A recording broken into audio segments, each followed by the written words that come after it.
मुजफ्फरनगर में एक high profile पारिवारिक विवाद ने तूल पकड़ लिया है। मामला मेरठ और मुजफ्फरनगर के दो प्रभावशाली मुस्लिम परिवारों के बीच का है, जिसमें पूर्व बसपा सांसद के परिवार की भतीजी को कथित रूप से फोन पर 3 तलाक देकर ससुराल में घुसने से रोक दिया गया। पीड़िता देर शाम अपने ससुराल के बाहर ही धरने पर बैठ गई, जिससे इलाके में हड़कंप मच गया।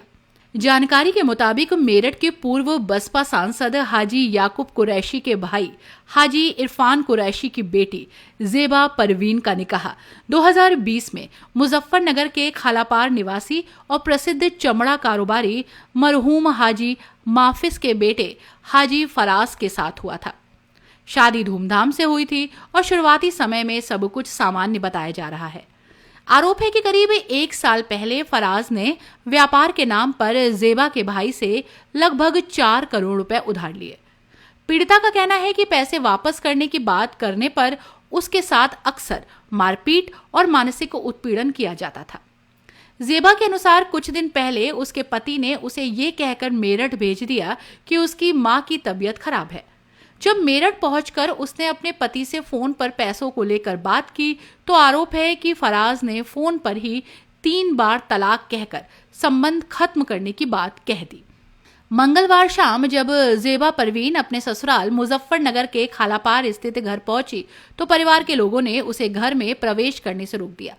काफी देर तक दरवाजा खटखटाने और गुहार लगाने के बावजूद जब अंदर नहीं जाने दिया गया तो वो घर के बाहर ही बैठ गई और अपने अधिकारों की मांग करने लगी। पीड़िता का कहना है कि उसकी 2 मासूम बेटियां अभी ससुराल में ही हैं, जिनसे उसे मिलने भी नहीं दिया जा रहा, जिसने पूरे मामले की शिकायत पुलिस से की है, लेकिन अभी तक कोई ठोस कार्रवाई नहीं होने का आरोप भी लगाया है।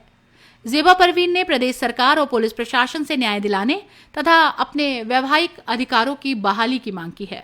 जेबा, आपकी शादी कब और किससे हुई थी? मेरी शादी को 5 साल हो गए हैं। फराज है, हाजी फराज, उनसे हुई थी। कहाँ के रहने वाले हैं? ये सब मुजफ्फरनगर, यहीं सामने इनकी कोठी है। कौन से शहर के रहने वाले? खालापार, मुजफ्फरनगर। आप कहाँ के रहने वाली हैं? मैं मेरठ की रहने वाली हूँ। गेट के बाहर खड़ी है। गेट के बाद खड़ी। किस रिवाज से हुई थी? क्या दहेज में दिया था? दहेज बहुत शादी बहुत अच्छी करी थी लॉकडाउन में। इन्होंने कुछ भी नहीं चढ़ाया था मुझे, और मेरी एक बेटी हो गई तो मुझे टोन कसा अपने घर से पैसा लेके आ। एक बेटी होते साथ ही मैं अपने घर से पैसा लेकर आती रही 4 साल से। 4.5 करोड़ रुपए उतार लिए मेरे से, मेरे भाइयों के, मेरे घर वालों के, मेरे माँ बाप का। 80 तोले सोना छीन लिया मेरे से, सब छीन लिया मुझसे। मेरे बच्चे छीन लिए, अंदर किडनैप कर रखे, लोग लगा रखा अंदर बाहर का, और ये नहीं पता कहाँ फरार हो गए, सब मुझे छोड़ दिए। अभी पता चला कि आप 3 महीने पहले अपने घर गई थी। नहीं, मैं नहीं, मुझे तो 1 साल हो गया घर गए। घर वाले ने छोड़ दिया मुझे। इन्होंने पैसा उतरवा लिया, वो पैसा मांगे थे, ये देवे नहीं थे। क्या दिया इन्होंने? निकाला है मुझे, कल 12 बजे निकाला। उसके बाद तलाक भी दिया आपको? नहीं, तलाक नहीं दी मुझे ये नहीं पता। उन्होंने कह रहे फरवरी में कोर्ट से सिग्नेचर हो गए थे, सारे में फैला दिया। कल निकाली मुझे चालाकी से। क्या कहते निकाला? बस ये कि तेरी अम्मी की तबीयत खराब हो रही और देख के आ जाओ उनके ICU में।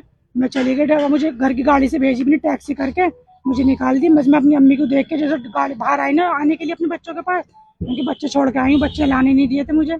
जैसे मैं तो टैक्सी वाला गया, वहाँ से मैं बस में ही बैठ के यहाँ तक।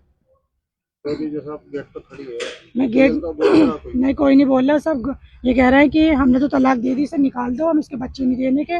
बच्चे अंदर किडनैप कर रखे हैं। मुझे मेरे बच्चे दिलवाओ, मुझे इंसाफ दिलाओ, मुझे मेरे घर पहुँचाओ।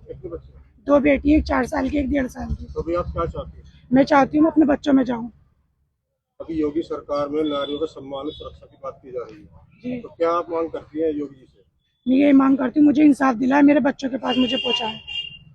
अगर आपको ये एंट्री नहीं देते तो क्या करेंगे आप? मैं यहाँ से हिलूंगी नहीं, मुझे मेरे बच्चे चाहिए। आप यही धरना प्रदर्शन करेंगे? हाँ जी। घर पे ताला भी लगा रखा है? जी, अंदर बाहर से ताला लगा रखा है। अंदर ही वो सब आधे लोग यहाँ, आधे लोग भागे हुए यहाँ से, और सबने मोबाइल बंद कर रखे हैं मुझे निकालने के लिए। क्या वजह है आपके शोहर आपको? मैं पैसे मांग रही थी अपने भाइयों के, मैं कह दिया पैसे नहीं है, मुझे लॉस हो गया, अब सब खत्म हो गया।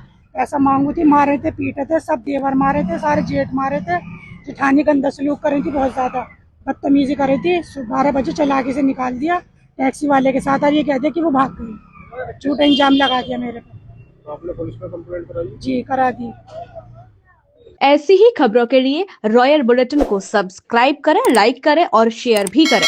साथ ही कमेंट में अपनी प्रतिक्रिया भी दें। हर खबर सबसे पहले और सबसे सटीक पाने के लिए रॉयल बुलेटिन के फेसबुक, इंस्टाग्राम और ट्विटर पेज भी फॉलो करें। रॉयल बुलेटिन की वेबसाइट और व्हाट्सएप ग्रुप से भी जुड़े और पाएं वो खबरें जो आपको कहीं और नहीं मिलेंगी।